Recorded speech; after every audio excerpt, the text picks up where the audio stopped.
Chapter 18, Away to the South. Dorothy wept bitterly at the passing of her hope to get home to Kansas again. But when she thought it all over, she was glad she had not gone up in a balloon. And she also felt sorry at losing Oz, and so did her companions. The Tin Woodman came to her and said, "Truly I shall be ungrateful if I failed to mourn for the man who gave me my lovely heart. I should like to cry a little because Oz is gone, if you will kindly wipe away my tears so that I shall not rust." "With pleasure," she answered, and brought a towel at once. Then the Tin Woodman wept for several minutes, and she wiped the tears carefully and wiped them away with the towel. When he had finished, he thanked her kindly and oiled himself thoroughly with his jeweled oil can to guard against mishap. The Scarecrow was now the ruler of the Emerald City, and although he was not a wizard, the people were proud of him.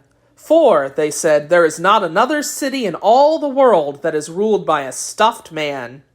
And, so far as they knew, they were quite right. The morning after the balloon had gone up with Oz, the four travelers met in the throne room and talked matters over. The Scarecrow sat in the big throne, and the others stood respectfully before him. "We are not so unlucky," said the new ruler, "for this palace and the Emerald City belong to us, and we can do just as we please. When I remember that a short time ago I was up on a pole in a farmer's cornfield, and now that I am the ruler of this beautiful city, I am quite satisfied with my lot."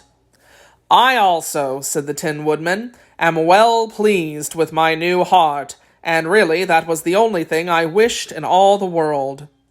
"For my part, I am content in knowing that I am as brave as any a beast that ever lived, if not braver," said the Lion modestly. "If Dorothy would only be contented to live in the Emerald City," continued the Scarecrow, "we might all be happy together." "But I don't want to live here," cried Dorothy. "I want to go to Kansas and live with Aunt Em and Uncle Henry."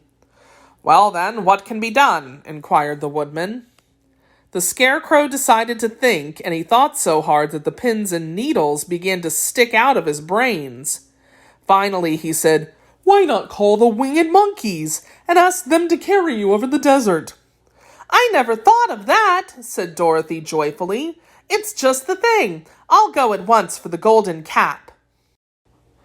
When she brought it into the throne room, she spoke the magic words, and soon the band of winged monkeys flew in through the open window and stood beside her. "This is the second time you have called us," said the Monkey King, bowing before the little girl.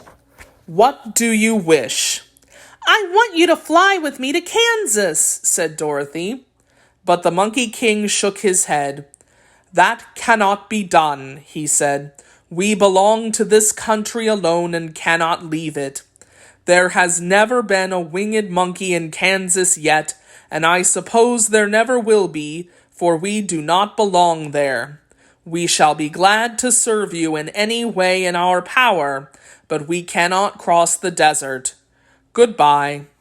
And with another bow, the Monkey King spread his wings and flew away through the window, followed by all his band. Dorothy was ready to cry with disappointment. "I've wasted the charm of the golden cap to no purpose," she said, "for the winged monkeys cannot help me." "It is certainly too bad," said the tender-hearted Woodman. The Scarecrow was thinking again, and his head bulged out so horribly that Dorothy feared it would burst. "Let us call in the soldier with the green whiskers," he said, "and ask his advice." So the soldier was summoned and entered the throne room timidly, for while Oz was alive, he never was allowed to come farther than the door.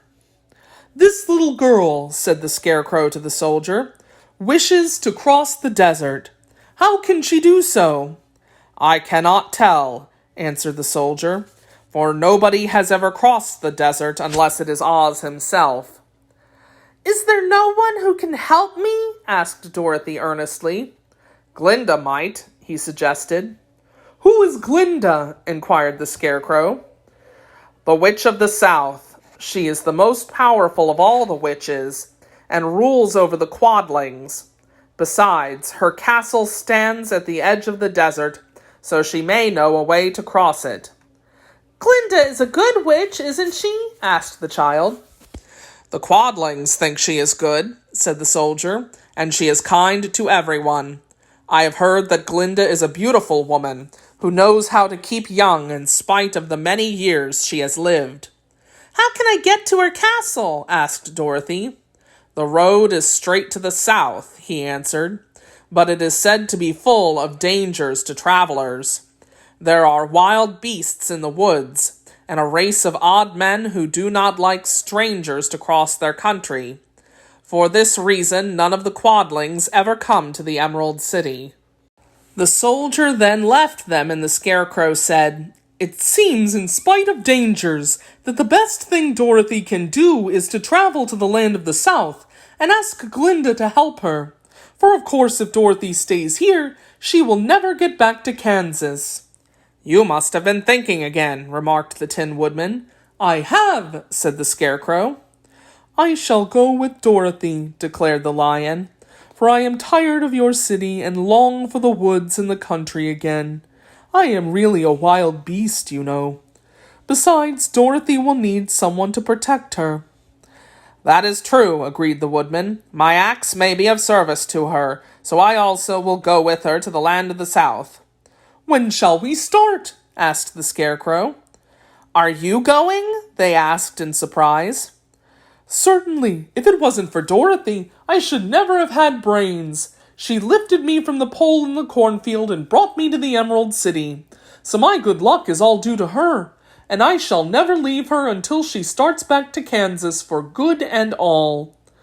"Thank you," said Dorothy gratefully. "You are all very kind to me, but I should like to start as soon as possible." "We shall go tomorrow morning," returned the Scarecrow. "So now let us all get ready, for it will be a very long journey."